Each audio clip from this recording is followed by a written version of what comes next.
ಅಂದಹಾಗೆ ಇವತ್ತು ಯಾವ ರಾಶಿ ಬಗ್ಗೆ ಮಾತಾಡೋಣ? ಅದೇ ತಕ್ಕಡಿ ಇರೋ ರಾಶಿ ತುಲಾ ರಾಶಿ. ತಕ್ಕಡಿಯಲ್ಲಿ ತೂಗ್ತಾರಾ ಇವ್ರು?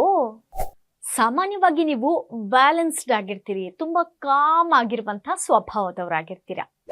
ಶಾಂತಿ ಪ್ರಿಯರು ಇವರು. ಫ್ರೆಂಡ್ಸ್ ಜೊತೆ, ಫ್ಯಾಮಿಲಿ ಜೊತೆ ಹೆಚ್ಚು ಟೈಮ್ ಅನ್ನ ಸ್ಪೆಂಡ್ ಮಾಡೋದಕ್ಕೆ ನೀವು ಇಷ್ಟಪಡುವಂಥವ್ರು. ಓಹೋ, ಫ್ಯಾಮಿಲಿ ಟೈಮ್. ಕೆಲವೊಮ್ಮೆ ಈ ತುಲಾ ರಾಶಿಯವರು ಸ್ಪಷ್ಟವಾದಂತಹ ಡಿಸಿಷನ್ ಅನ್ನ ತೆಗೆದುಕೊಳ್ಳೋಕೆ ಸ್ವಲ್ಪ ಯೋಚನೆ ಮಾಡ್ತಾರೆ. ಅಷ್ಟು ಬೇಗ ಅವರು ಡಿಸಿಷನ್ ಅನ್ನ ತಗೊಳ್ಳೋದಿಲ್ಲ. ಹೌದಾ?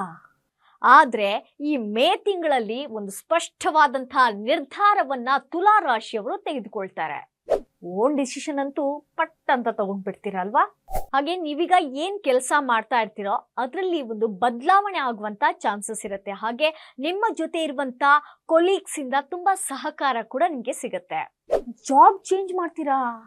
ಹಣಕಾಸು ನಿಮ್ಗೆ ಬರುತ್ತೆ, ಆದ್ರೆ ಏನೇನೋ ಖರ್ಚು ಮಾಡುವಂಥದ್ದು ಅದೆಲ್ಲ ಯಾವುದು ಕೂಡ ಬೇಕಾ, ಅದನ್ನ ಆದಷ್ಟು ನೀವು ತಪ್ಪಿಸಿದ್ರೆ ಮೇ ತಿಂಗಳಿನಲ್ಲಿ ನಿಮ್ಗೆ ಒಳ್ಳೆ ಲಾಭ ಆಗತ್ತೆ.